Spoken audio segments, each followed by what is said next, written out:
Assalamualaikum warahmatullahi wabarakatuh. Alhamdulillah, wassalatu wassalamu ala rasulillah sallallahu alaihi wasallam wa ala alihi wa sahbihi wa mawalah, wala haula wala quwata illa billahil aliyil azim. Amma ba'du. Hadratul mukarramin, akhina fillah, minal mustami'in wal mustami'at wal muslimin wal muslimat, saudara al-fakir sekalian dimanapun berada. Alhamdulillah, kita bertemu kembali pada video kali ini. Kita akan menceritakan sebuah kisah yang sangat bagus untuk kita, kisah inspiratif dan juga sebuah histori daripada seorang pendosa yang bisa masuk ke dalam surganya Allah dengan derajat yang luar biasa. Dikisahkan di dalam kitab syarah Qasidatul Burdah Al-Imam Al-Busiri radhiyallahu ta'ala anhu. Beliau meriwayatkan sebuah kisah, ada seorang preman, ada seorang pembunuh, yang mana orang ini sudah membunuh sampai 100 orang, yang kerjaannya hanya bermaksiat, yang kerjaannya hanya berdurhaka, yang kerjaannya hanya menjalankan dosa kepada Allah Subhanahu wa taala, tapi di akhir hayatnya mendapatkan sebuah keistimewaan dari Allah Subhanahu wa taala. Keistimewaan yang sangat mulia. Bahkan keistimewaan ini diberikan oleh baginda Nabi besar Muhammad sallallahu alaihi wasallam. Dikisahkan ada seorang pria yang kerjaannya menjadi seorang pembunuh bayaran, yang mana orang ini sudah sampai membunuh 99 orang, yang dibunuh oleh orang ini tanpa dosa. Karena kerjaannya hanya menjadi seorang pembunuh bayaran, orang ini sudah membuat dosa. Selain daripada dosa-dosa lain, orang ini sudah membunuh daripada 99 manusia.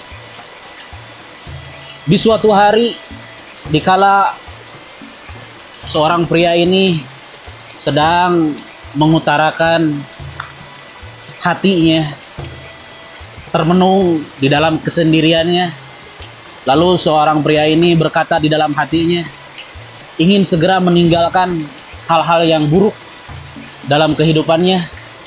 Namun dengan bisikan setan, orang ini terus diganggu oleh setan agar tidak meninggalkan hal-hal yang buruk tersebut.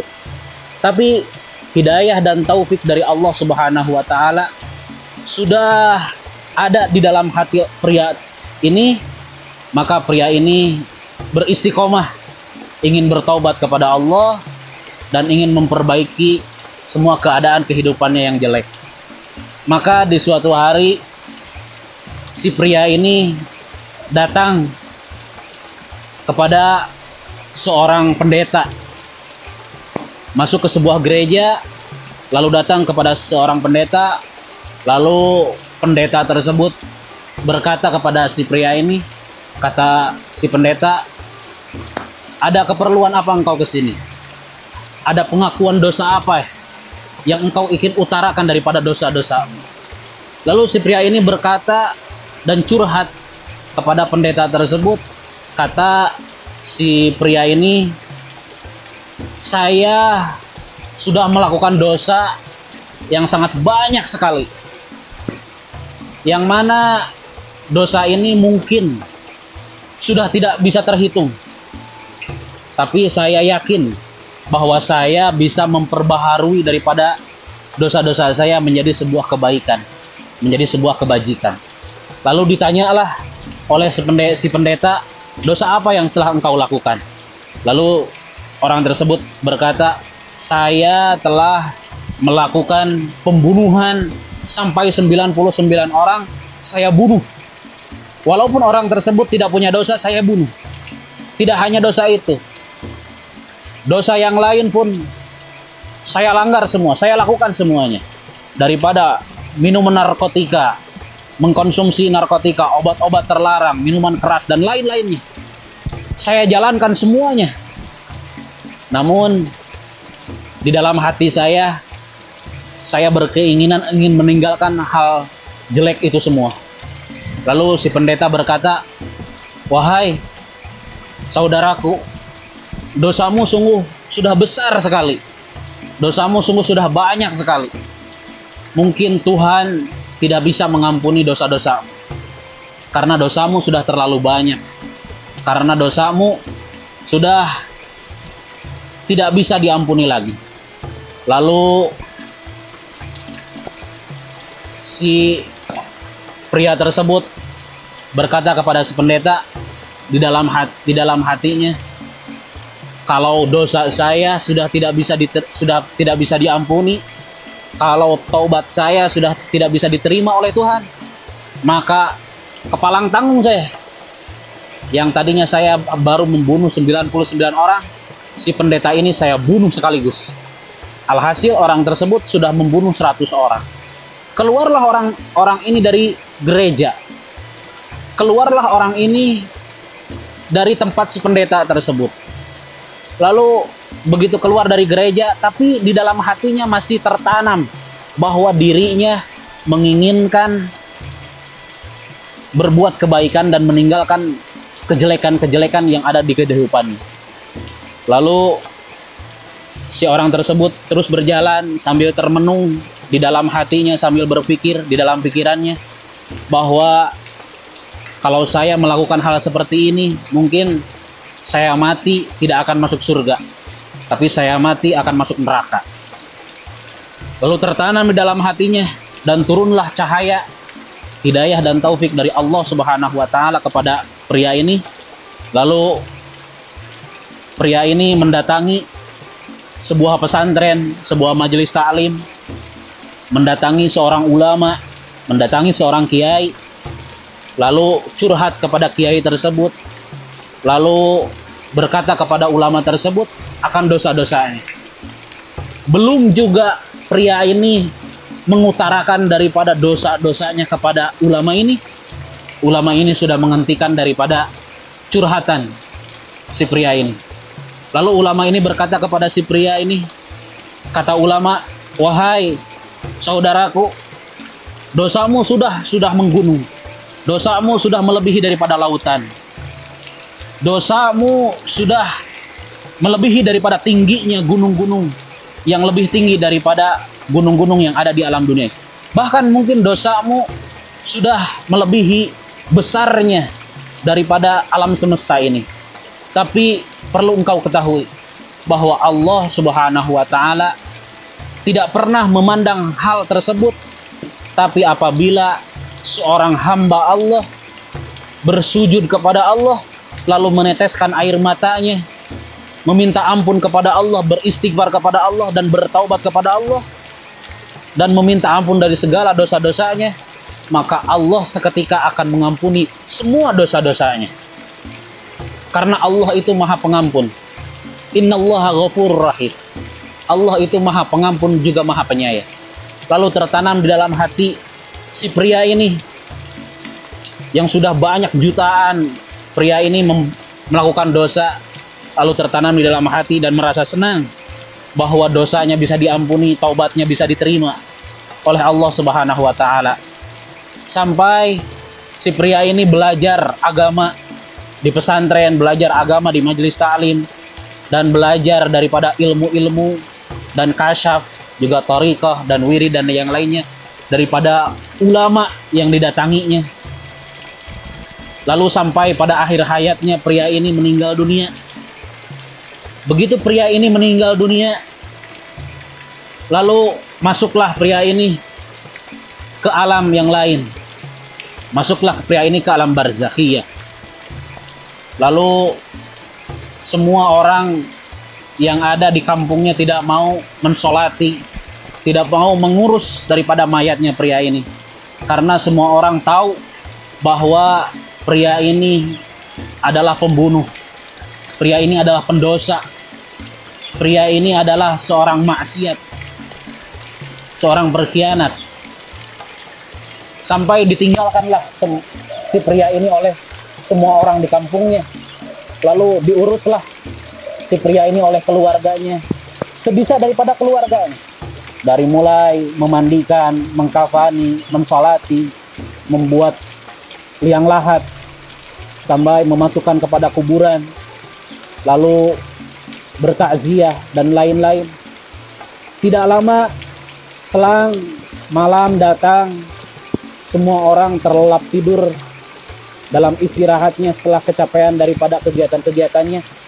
Lalu Allah Ta'ala berkehendak, sekampung tersebut semuanya mimpi bertemu dengan pria tersebut. Sekampung tersebut semuanya bermimpi bertemu dengan orang yang dikatakan oleh orang kampung tersebut adalah orang pendosa, orang pembunuh, orang bermaksiat, orang yang tidak pernah melakukan kebaikan. Lalu semuanya bermimpi bertemu dengan pria yang tadi, yang mana pria ini sudah meninggal dunia. Lalu terlihat oleh semua orang kampung bahwa si pria ini di alam kuburnya luar biasa bahagia, luar biasa senang. Bahkan derajatnya sampai ditinggikan oleh Allah. Sampai pria ini duduk pada kursi yang berlapiskan emas, yang dihiasi dengan intan berlian, yang dihiasi dengan batu mutiara yang sangat indah. Si pria ini pun memakai pakaian yang sangat indah dan memakai mahkota yang sangat bagus, yang sangat luar biasa indah. Lalu semua orang bertanya kepada pria ini, "Wahai engkau, bukankah engkau yang si pendosa itu? Bukankah engkau yang si pembunuh itu? Bukankah engkau yang suka melakukan maksiat itu?" Lalu si pria itu menjawab, "Iya, itu saya." Lalu semua yang bermimpi bertemu dengan si pria ini berkata, "Kenapa engkau bisa seperti ini? Bukankah engkau pendosa? Bukankah engkau pembunuh? Bukankah engkau yang suka melakukan maksiat? Tapi kenapa engkau bisa seperti ini?" Lalu pria ini berkata kepada semua orang kampung bahwa pria ini mengatakan, "Saya dulu memang seperti itu, lalu saya bertobat dan saya mendatangi seorang ulama. Ulama tersebut berkata, sebentang lautan, sebentang samudra, sedalam samudra, bahkan mungkin melebihi daripada samudra, melebihi daripada tingginya gunung, melebihi daripada besarnya alam semesta, dosa kita, Allah itu maha pengampun. Allah itu maha penyayang kepada setiap hambanya yang bertobat, kepada setiap hambanya yang meminta ampun, dan kepada setiap hambanya yang beristighfar kepada Allah. Dan Allah maha penyayang kepada semua hamba-hambanya yang bertobat kepada Allah, yang kembali kepada Allah, dan Allah akan memuliakannya." Dan janji Allah tersebut dibuktikan oleh pria tersebut. Lalu orang kampung tersebut bertanya kembali kepada si pria tersebut, "Kenapa engkau bisa sampai mempunyai derajat yang seperti ini?" Lalu pria tersebut berkata, "Sebelum aku mati, sebelum aku meninggalkan alam dunia yang fana, aku pernah mendengar daripada seorang ulama yang berkata, apabila umat daripada baginda Nabi besar Muhammad Shallallahu Alaihi Wasallam bersolawat kepada nabinya, maka nanti di alam kuburnya akan diberikan syafaat, akan diberikan pertolongan oleh baginda Nabi besar Muhammad Shallallahu Alaihi Wasallam." Dan dibuktikan oleh si pria ini. Sebelum meninggalnya pria ini berteriak-teriak sambil keliling kampung membaca salawat kepada Nabi. Allahumma sholli ala sayyidina Muhammad. Allahumma sholli ala sayyidina Muhammad. Allahumma sholli ala sayyidina Muhammad. Lalu meninggallah. Dan di saat orang tersebut dikuburkan, sebelum datangnya malaikat Munkar Nakir, datanglah sebuah cahaya yang sangat indah yang menerangi seluruh kuburannya. Lalu terdapat sebuah suara di dalam cahaya tersebut yang berkata, "Ana Muhammad wa anta ummati." Saya ini Muhammad, kamu adalah umatku. Saya ini adalah nabimu yang engkau salawatkan, yang engkau muliakan, yang engkau agungkan. Dan engkau adalah umatku yang aku akan berikan syafaat kepadamu, dan aku akan berikan kemuliaan kepadamu dengan sebab engkau mau membaca salawat kepadamu. Saudara-saudara Al-Fakir sekalian, hikmah dari cerita tersebut yang dikisahkan oleh Al-Imam Al-Busiri radhiyallahu taala di dalam kitab Syarah Qasidatul Burdah, bisa kita ambil hikmahnya bahwa yang pertama, seberat apapun dosa kita, sejelek apapun kelakuan kita, seburuk apapun kehidupan kita, apabila kita kembali kepada Allah, apabila kita meminta ampun kepada Allah, apabila kita beristighfar dan bertobat kepada Allah, Allah akan terima, Allah akan sambut, Allah akan rangkul kita, Allah akan peluk kita. Dan Allah berkata kepada seluruh malaikatnya, saksikanlah, aku telah mengampuni semua dosa-dosanya yang sudah terlewat, baik dosa besar maupun dosa kecil. Hikmah yang kedua, perbanyaklah membaca sholawat kepada baginda Nabi besar Muhammad Sallallahu Alaihi Wasallam, karena itu yang akan menjamin kita baik di dunia, di alam barzah, di akhirat kelak, sampai nanti kita bisa berkumpul bersama beliau di surga Firdausil A'la. Semoga cerita ini bisa menjadi hikmah dan inspirasi bagi kita semua, khususnya bagi Al-Fakir sendiri. Semoga kita bisa merealisasikan ke dalam kehidupan kita, merealisasikan ke dalam cerita perjalanan kehidupan kita, dan semoga akhir hayat kita dijadikan oleh Allah menjadi akhir hayat yang husnul khatimah. Amin, amin ya rabbal alamin. Semoga apa yang sudah Al-Fakir sampaikan bisa bermanfaat bagi semuanya, khususnya bagi Al-Fakir pribadi. Jangan lupa ditonton terus video-video kajian-kajian, video-video cerita-cerita dan sejarah-sejarah yang akan menjadi hikmah bagi kita semua. Dan jangan lupa di subscribe, like dan komen, juga share, dan jangan lupa dipencet tombol lonceng agar mendapatkan notifikasi dan pemberitahuan akan video-video yang terbaru. Sekian dari Al-Fakir, mohon maaf dari segala kesalahan dan kekurangan. Wassalamualaikum warahmatullahi wabarakatuh.